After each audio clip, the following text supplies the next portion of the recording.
Hey everyone, New 12 here. Last time, Rena basically spilled the beans about how fucking crazy she is. And more maggots, or not more, first instance, or only instance, I hope it's the only one, I doubt it is. Because I have a feeling she's gonna start slowly breaking down into having the curse again. Because we followed Shion and she went batshit insane. I can only imagine that's where Rena's gonna go. But god, the fucking maggots. No thank you. If it's never mentioned again, that will be greatly appreciated. But they went way too much detail about what it's like to not mention it again. I hope that they don't, though. I really don't want to.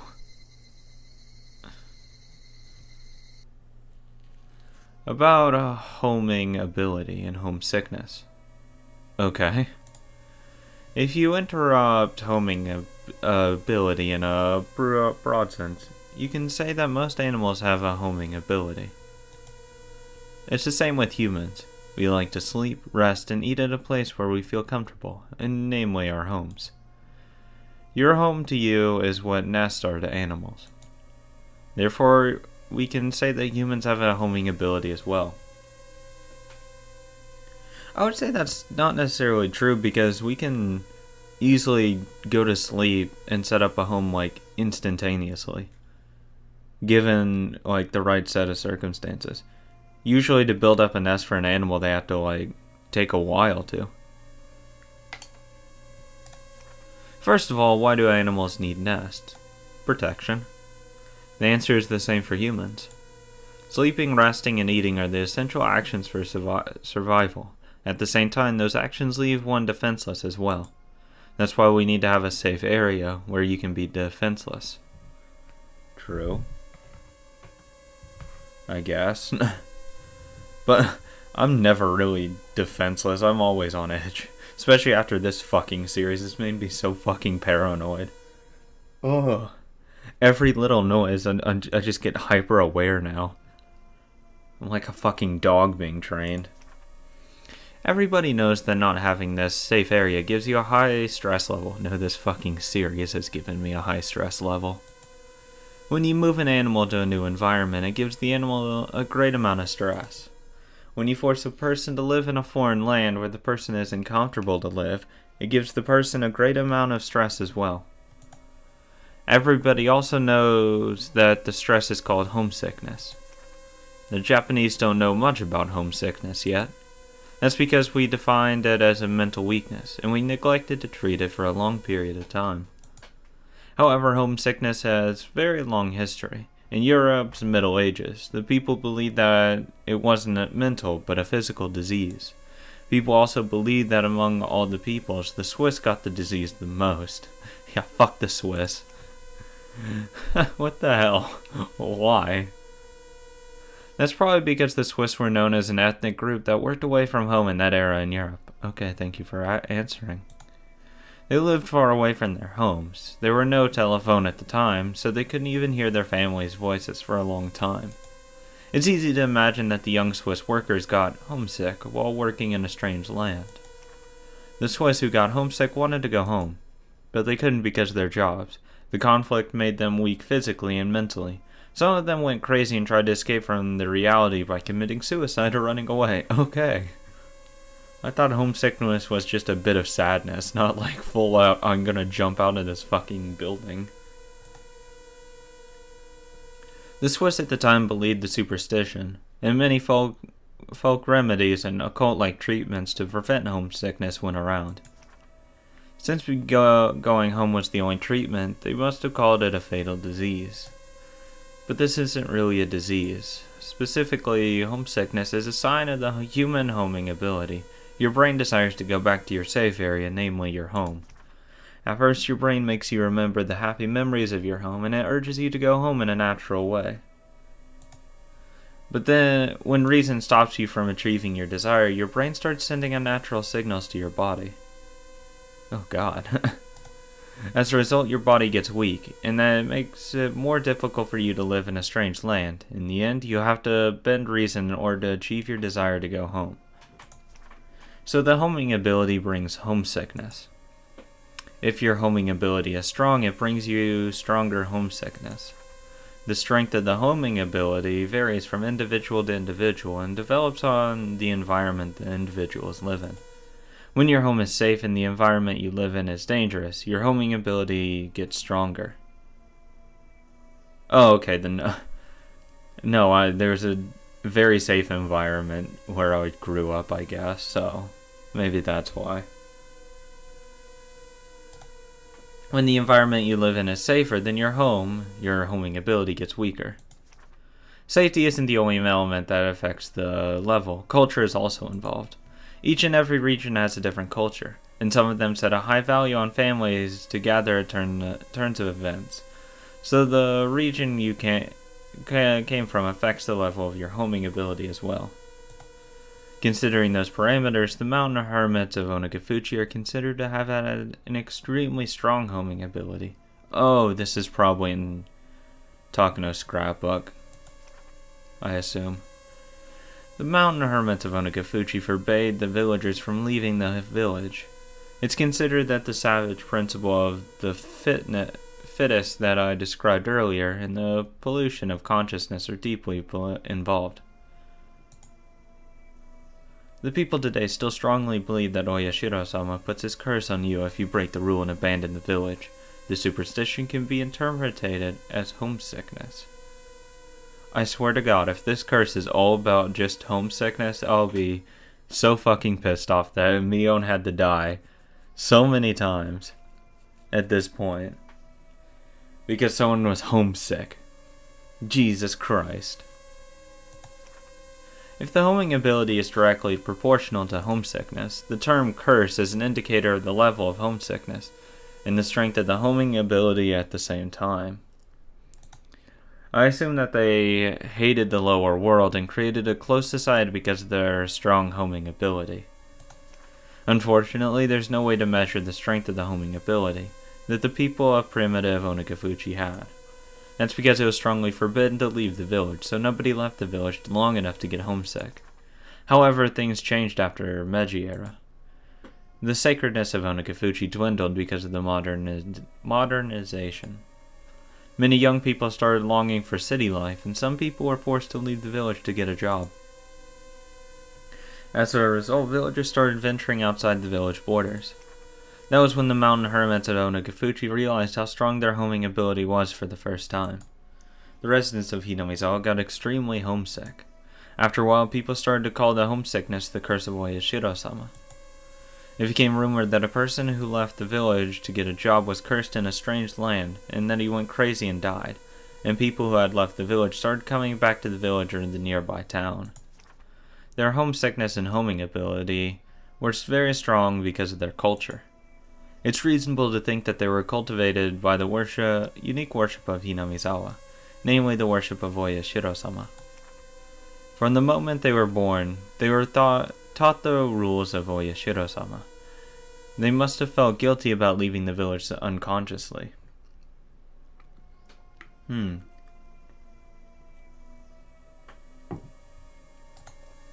As a result, they considered homesickness to be the curse of Oyashiro-sama. Motherfucker it is. This whole shit is just because someone's fucking homesick and it made them deranged. I'm not sure if their homing ability got stronger because of the rules of Oyashiro-sama, or if they made the rules of Oyashiro-sama because their homesickness got stronger. I don't know which came first. I get tired of reading the small print, and I lay down on the floor on my back.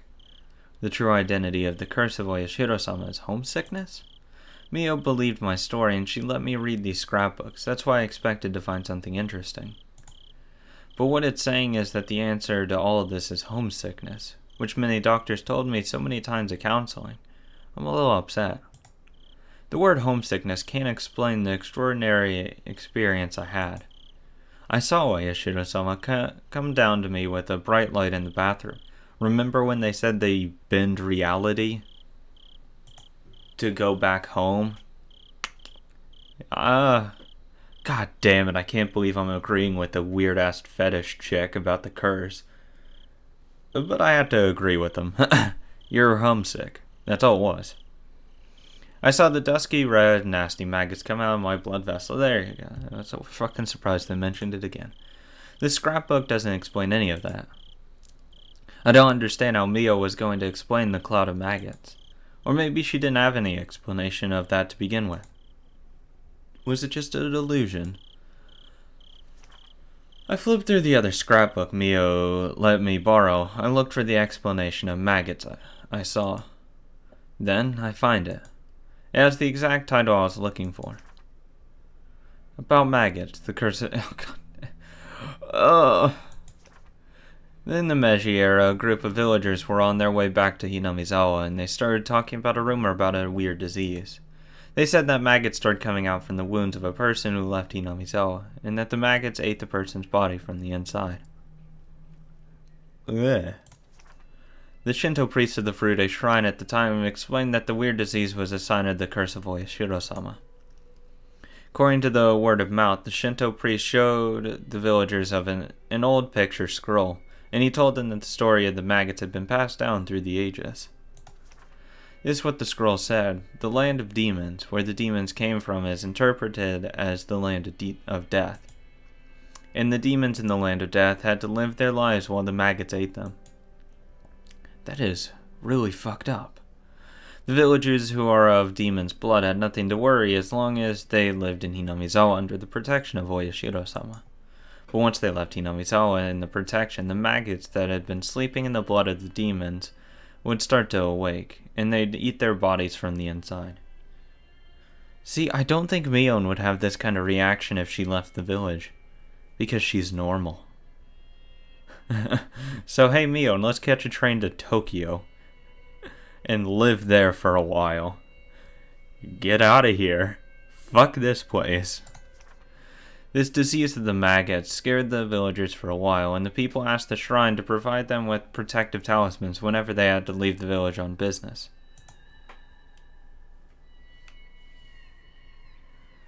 This is interesting because it jives with the prevention of homesickness that Swiss of Middle Ages did. Ooh. After the war started, the delusion of the disease of maggots faded away, but there is still the custom to send talismans to families that lived away from Hinamizawa. The talisman had the word maggots on them. Beautiful. But the most interesting part about this is that the residents of Hinamizawa didn't know about the disease of the maggots until the rumor started. I thought their worship unconsciously made these people think of homesickness as the curse. Therefore, this case contradicts my study because those people talked about the maggots without having previous knowledge. It's natural to think that the group of people who were on their way back to the village were lost in a mass delusion because they strongly believed in the curse, and that the Shinto priest took advantage of their state of panic to instill faith in them. That's what I'd imagine.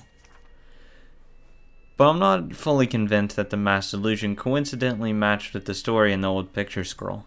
I wonder if it's possible to see maggots in a wound without having previous knowledge when the person is cursed by Oyashiro-sama.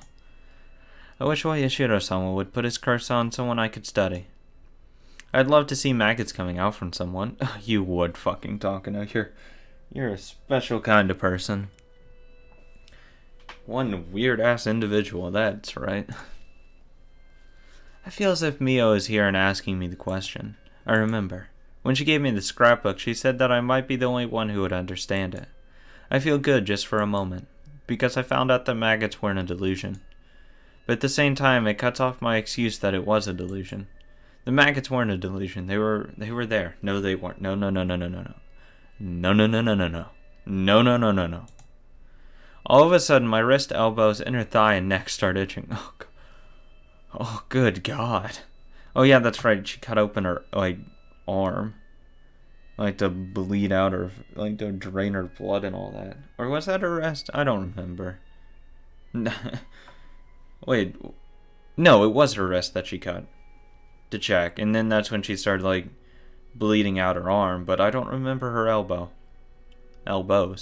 I know her thigh because that was a beautiful... Oh, I wonder if it's in here. Stabs her thigh. Oh, there it is. Oh, God. Fuck. I feel the urge to cut open a blood vessel, but I quietly can't hold it down. I don't have any urge to do that. I remember that Miyo looked very serious when I talked about the maggots. She must have thought it was creepy. But so did I. While I was crying because no one believed me, part of me didn't want to believe that my body was filled with the creepy things. I think that part of me wanted to believe that it was a delusion. But now I know it wasn't. It wasn't a delusion. There are some people who had the same experience. Maggots in demons' blood will wake when you lose the protection of Oyashiro-sama. In other words, they may not wake under the protection of Oyashiro-sama, but all the villagers still have the maggots in them without knowing it.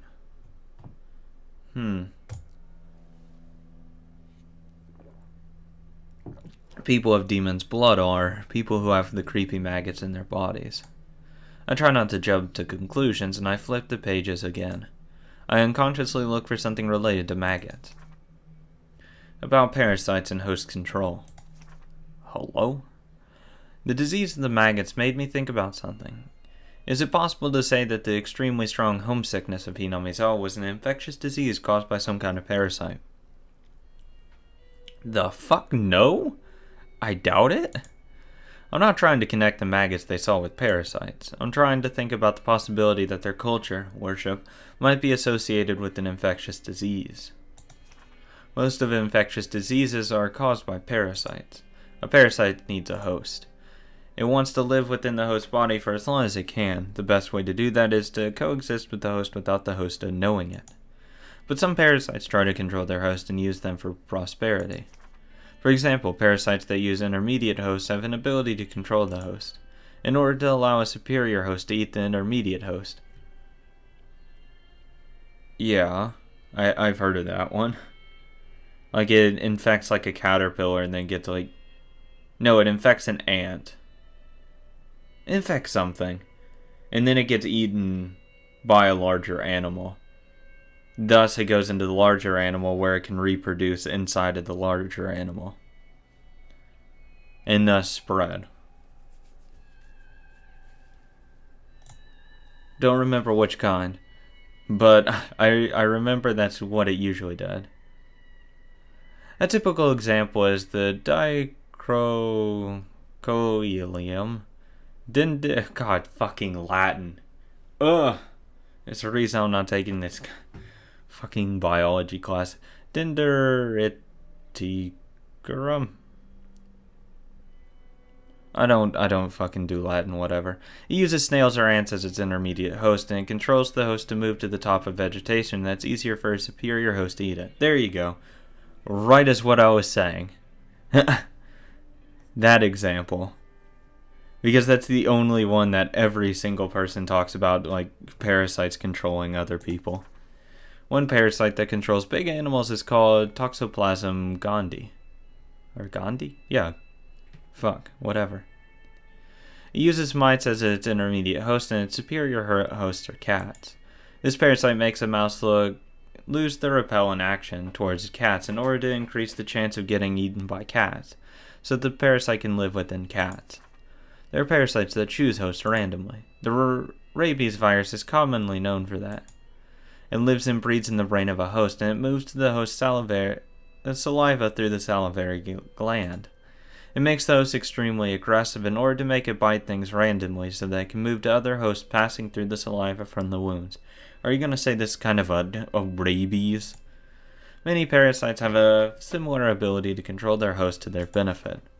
The examples I used above are about parasites that move into the other host to prosper. But I think there's some kind of parasite that control hosts in order to live a comfortable environment for it to live in. To have a comfortable environment for it to live. I want to try and connect this theory to the abnormal homing ability and homesickness of Onigafuchi residents. Let's say there's some kind of parasite that exists in Hinamizawa, and it lives within all of the villagers' bodies. Somehow. For the parasite, Hinamizawa is the most comfortable environment to live in, so it gives the host a strong homing ability, in order to make them stay in Hinamizawa. Furthermore, it causes the host to get homesick, whenever they ignore the homing ability and try to leave the place. Parasites need hosts to live. It's convenient for them if the hosts build a community and environment where it feels comfortable. I mean, she's making sense, but there's really no way to prove it. Like, that's the problem. There's no way to even test this, really. Unless you want to cut someone open. Yeah, I volunteer Shion for that one. Or Rena. This theory makes it easier for me to explain the mysteries I described earlier. The mountain hermits of Onigafuchi knew about the existence of this parasite. Was that actually going to be Shion's reason for leaving the boarding school or whatever? Like, she was getting, like, homesick or whatever? Like, that's her real reason for wanting to leave? That would be weird. They knew that they couldn't live outside the village because they were the host. That's why they created the culture and rules that prohibit contact with the outside world. It also explains why people acted abnormally crazy during the dam conflict. So, the demons that came out of the swamp in the legend of Oyashiro-sama can be interpreted as a mass generation of the parasite. The story about the demons attacking the villagers must be indicating the behavior of the infected villagers who are controlled by the parasite. This theory is too wild and crazy. I should just laugh about it. Yeah, that's why I said there's no way to prove it. It's kind of just like, yeah, it's a convenient little thing if it's true, but there's no way to prove it. But I feel bad for Miyo, so I decided not to laugh. Hinamizawa is controlled by a parasite? If I only look at the incident of the maggots that came out of me, I can explain it based on this theory. I feel a little bit dizzy because I'm so confused. A part of me thinks this is ridiculous, and another part of me thinks it's a little more convincing than saying it's all about the curse.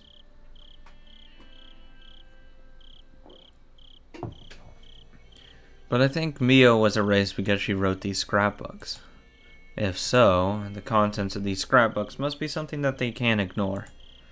They'll try to get all of her scrapbooks and shroud them in darkness. What if they notice some of her scrapbooks are missing? I feel a chill running through my spine. I have to keep it a secret that I have these scrapbooks, and I have to try to understand more about the contents. I remember Miyo told me that the three families are behind the series of mysterious deaths, and that they're trying to revive the worship of Oyashiro-sama. According to the theory I just read, the parasite must be trying to maintain the current environment of Hinamizawa. Its best environment is completely closed to the village. Is a completely closed village. Just like the primitive Onigafuchi. So it must be very comfortable for the parasite if no hosts go outside the village. They don't like the villagers, who often leave the village for shopping. That means the parasite will try to goad the host into reviving the worship of Oyashiro-sama.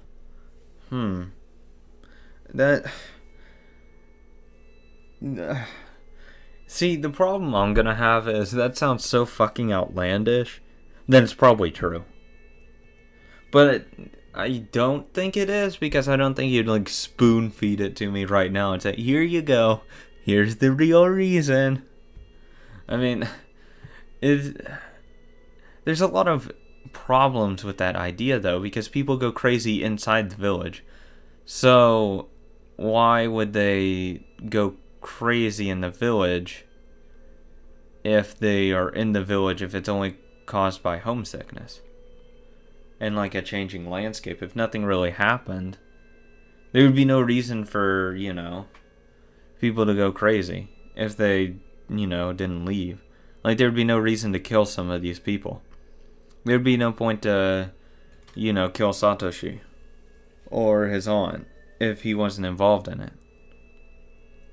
Like, there'd be no reason for any of that.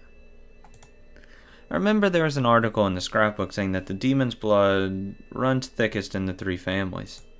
That means they have a larger amount of the parasites in them than the other villagers. And they're under control of the parasites. Bullshit. Nope. I will fight you to my death on that. Nope. That's how I know the theory is bullshit. Neon's not controlled by anyone. Come on. No. No fucking parasite controls her ass. She's too good for that shit.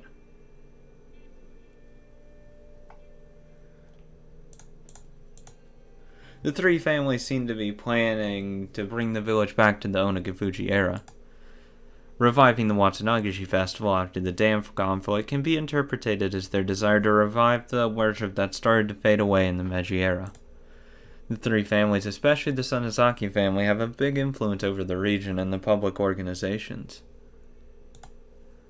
What's going on here? This is supposed to be a poorly written theory, but the pieces fit together one after another. I just don't see it working out. There's a lot of ifs to go along with it. Because it makes sense why they'd be hostile during the dam conflict, but what about after it? It didn't matter at that point.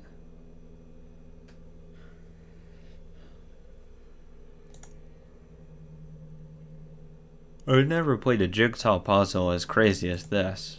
I'm confused and I feel like my brain is swirling. A part of me thinks this is ridiculous, and another part of me thinks that I might be able to expose the unbelievable truth. When I try to look into the center of it, I feel as if I'm going to fall into the swirl and drown. I have to devote myself to reading more seriously. There must be some truth to this. It caused misfortune and made my life miserable after I moved to Ibaraki. I might be able to find the truth, including the cause of the divorce of my mother and my crazy behavior. Right then I hear a knock on the door all of a sudden. It scares me. Yeah, fuck you, Dad. Stop checking to see if I'm all okay. I hide the scrapbooks under the cushion. Reina, you have a phone call. A phone call? It's late. Who is it? It's from a bookstore. Did you order some books? It's Oyashi from the Okinomiya bookstore. Oh, that was the most uncomfortable noise right there. Oh, fucking Oyashi. God damn it.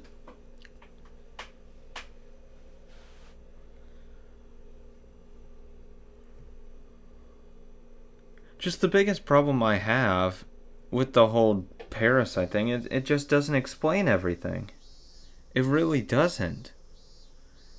And it doesn't make sense to why and how they got the blood in them. Like, is it just something that always sticks with them? It's just weird. It doesn't make sense to me. I mean, it does in a way. Like, it's very convenient, but at the same time, it's not. There's a lot of questions it would leave up in the air.